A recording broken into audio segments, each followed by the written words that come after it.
Hello everyone, my name is Jimena Martinez, and the topic that I have chosen for this assignment is ataxia. So let's get started. Ataxia description. The term ataxia means lack of coordination. Ataxia refers to clumsiness or a loss of balance and coordination.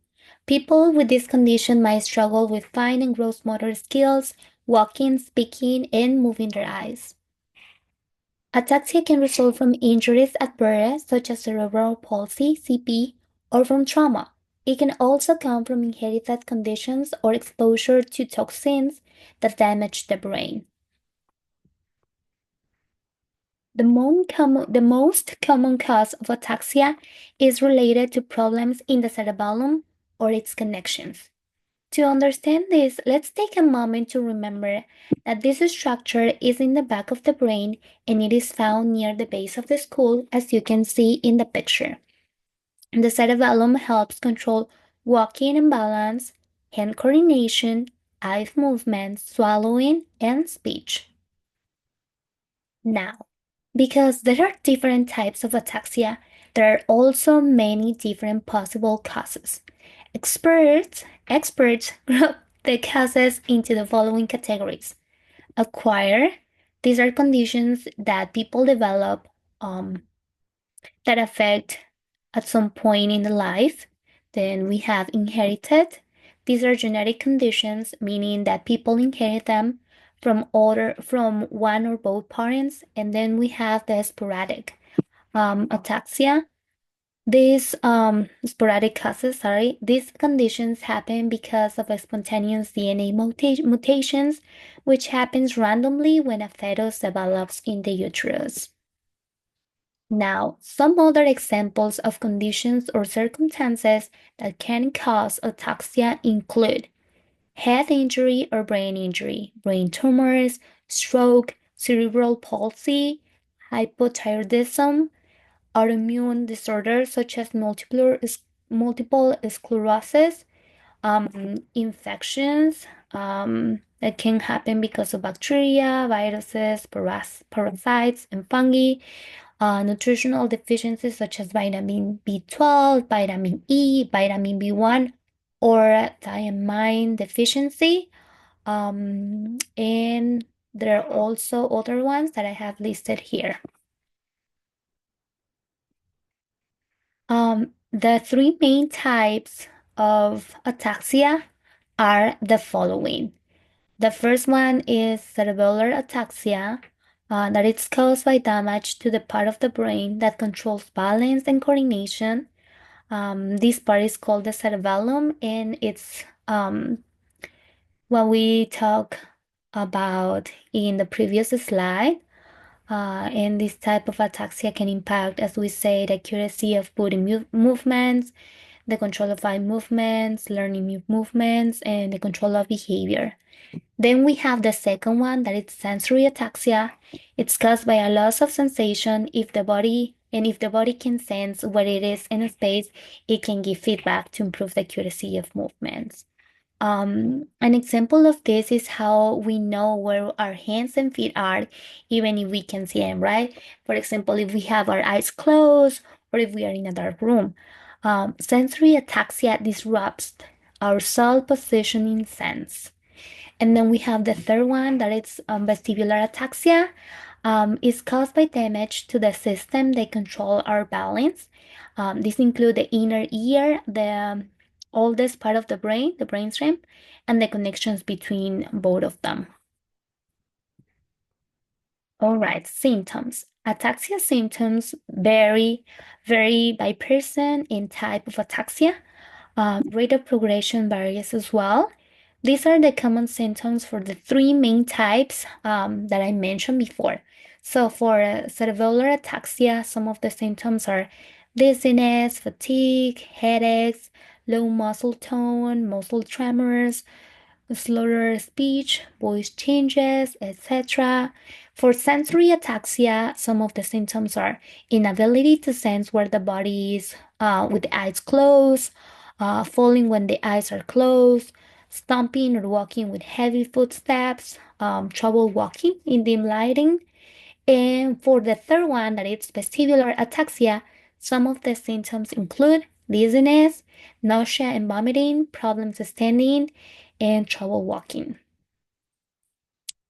Now, for intervention, the question is, when should ataxia be treated by a doctor or healthcare provider? Well, if it happens suddenly or you notice it is getting worse over time, if it happens with certain symptoms like headaches, nausea, and vomiting, if it happens with trouble swallowing, or difficulty speaking, or small uncontrollable eye movements, then is when we need to seek for a diagnosis. Diagnosis. Ataxia is diagnosed using a combination of strategies that may include medical history, physical exams, um, family history, a complete neurological evaluation, and blood tests. For example, during the physical exam, your child's doctor will test each brain system that can cause ataxia to identify which type of ataxia your child has. For example, testing of eyes movement is also important for finding a cerebellar ataxia, and testing sensation in the hands and feet is important for finding a sensory ataxia. Let's move to treatments. Ataxia treatment depends on the cause. If ataxia is caused by a condition such as vitamin deficiency or celiac disease, treating the condition might help improve symptoms. The treatment for the lack of coordination or imbalance is mostly done with the use of adaptive devices such as hiking sticks or walkers for walking, modified utensils for eating, communication aids for speaking, and through therapy. Certain therapies may also benefit people with this condition, such as physical therapy, occupational therapy, and speech therapy. Now, critical information for parents.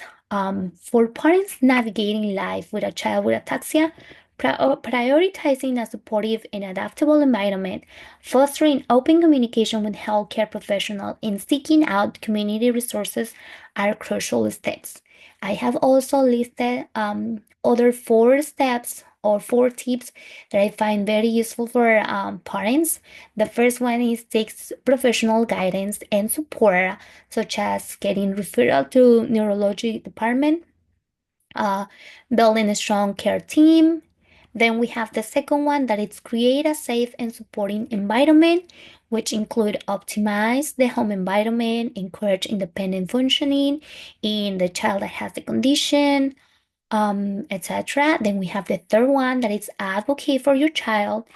Always ask questions about their diagnosis, treatment plan, push for the help you need, school support, collaborate with school staff to develop an individualized education plan.